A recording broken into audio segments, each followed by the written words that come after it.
Okay guys, so now that we've implemented saving drafts, let's just have a look at the code. So if I'm working and I'm starting to write an email like this and say that I fill that out and I fill out my subject, but for some reason I am not really happy with this or I get distracted, I just click outside of this and I close it, then it's a nice user experience kind of thing where we actually save that email as a draft and simply store it. And the same thing can be said for if I'm on the inbox page here and I just fill out some, I don't know, foobar like that, and I click cancel, and then I go to drafts, and here's my email. Cool. So that's the basic functionality of storing a draft. So when we started an email and we decide with some arbitrary logic that, hey, this is not a completed email, we'll simply store it, right? So let's first and foremost look at the changelog here, or rather the diff. The diff, that's what we want. So the diff for the server has gone from, well, basically we have these two changes. So we are now, instead of just sending back a hard-coded, like, empty array, we added a service method called getDraftEmails. And then we also added a post where we can actually store it's just an incoming request, and then we have a create drafts email function or method.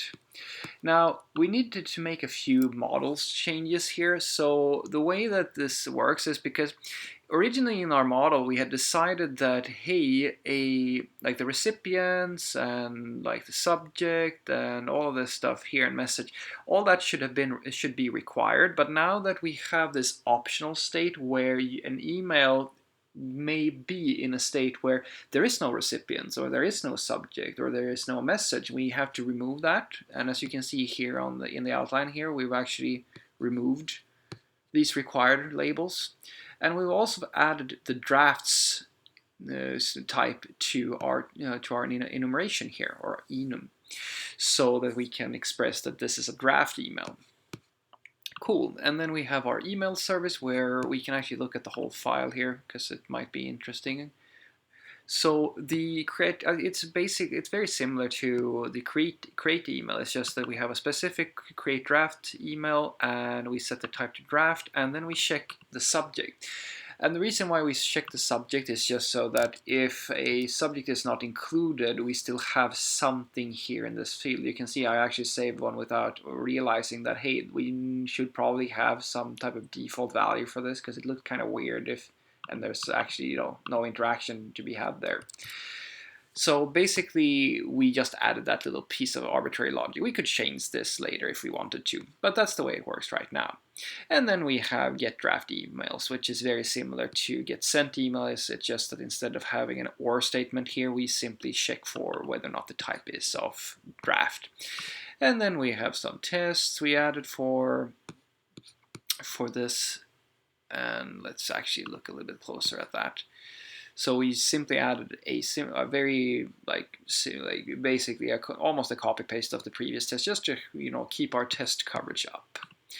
And I also realized that I had a bug, which was the mapping between the front-end model of the inbox email and what's coming from the server. So I updated that.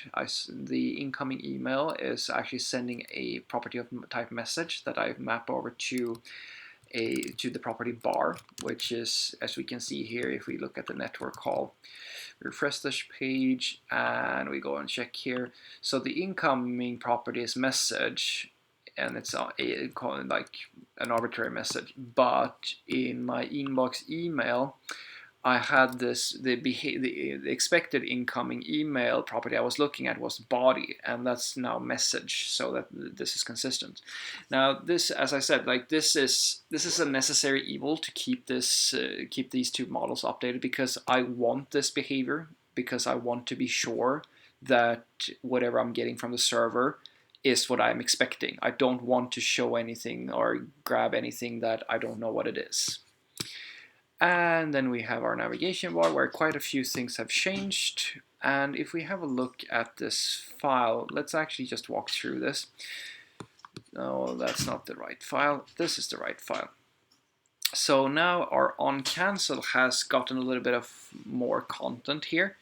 So basically what we do here is that we pass in the form, we'll look at that in just a moment, and then we grab the same values we do for on send here, just that the on send is actually grabbing an event, and that will be clear in just a moment.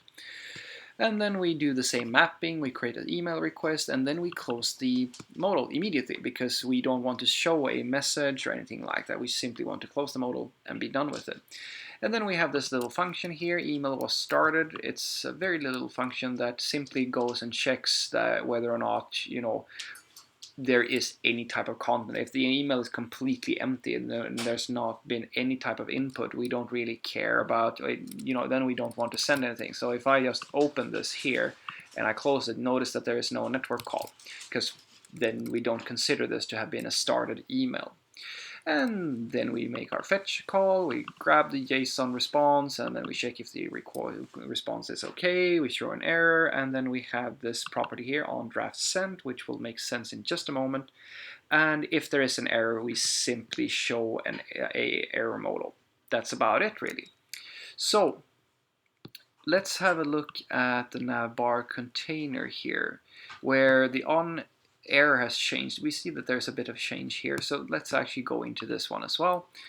So on draft sent is very, very similar to on email sent, with a few minor changes where we simply check if we are on the draft, if the path name we passed in, as you saw earlier, is the drafts page. We simply make the same sort of very similar logic here. We go to the network, we grab all of the draft emails, and we simply show them to the user. We set the state to those emails, and we show an error if something goes wrong, right? And yeah, that's basically, that's the bulk logic there. And then we have some tests here for email was started, just some basic tests to make sure that, hey, the input values should behave in a certain way.